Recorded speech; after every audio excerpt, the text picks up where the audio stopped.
Penguin Audio presents One Nation.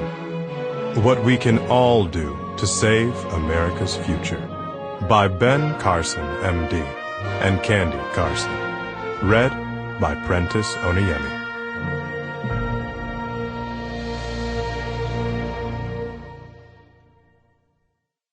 Preface. The 2013 National Prayer Breakfast. I was totally shocked when in the fall of 2012, my office received a call inquiring whether I would be willing to give the keynote address for the 2013 National Prayer Breakfast. I had already had the pleasure and honor of being the keynote speaker for the 1997 National Prayer Breakfast when President Clinton was in office. That speech was well received, even by President Clinton, despite my pointed comments about integrity in public office. "I just want to know who is responsible for putting this guy on before me," he quipped when he came to the podium after my talk. The audience roared with laughter, and he went on to give his usual very good speech. The event had gone as well as it could have, but I didn't give a second thought as to whether I'd be asked again. Stunned by the request, I asked if anyone had ever done it twice, and I was informed that only one person fit into that category, and that was Billy Graham. I prayed about it, and felt that there was a reason why I was being asked for a repeat performance. I talked by telephone and in person with members of the National Prayer Breakfast staff, and they informed me that many senators thought that I was the right person, not only to encourage people, but also to help bring a sense of unity back to our nation's capital.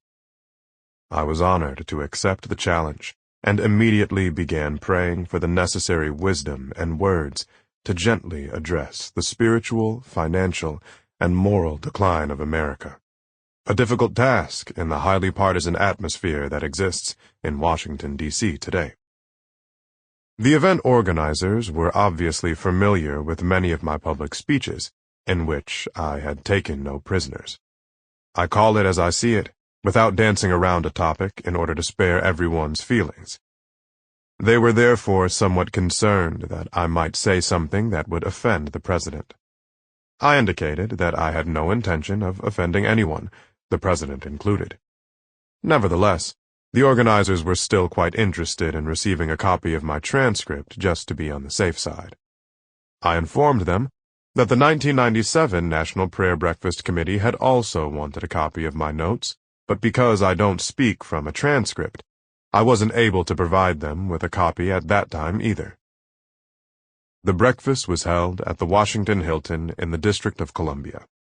The predictable protocols were shared by security and the Secret Service the evening before the event, and in the morning I had the opportunity to chat with other participants in the green room over breakfast appetizers. I recalled that the menu in 1997 was considerably more varied and robust, and thinking that the fact that the selections were meager was a good thing since the federal budget is under a lot of pressure. I also remembered the affability of the President and First Lady in the 1997 receiving line. They were both very gracious and easy to talk to.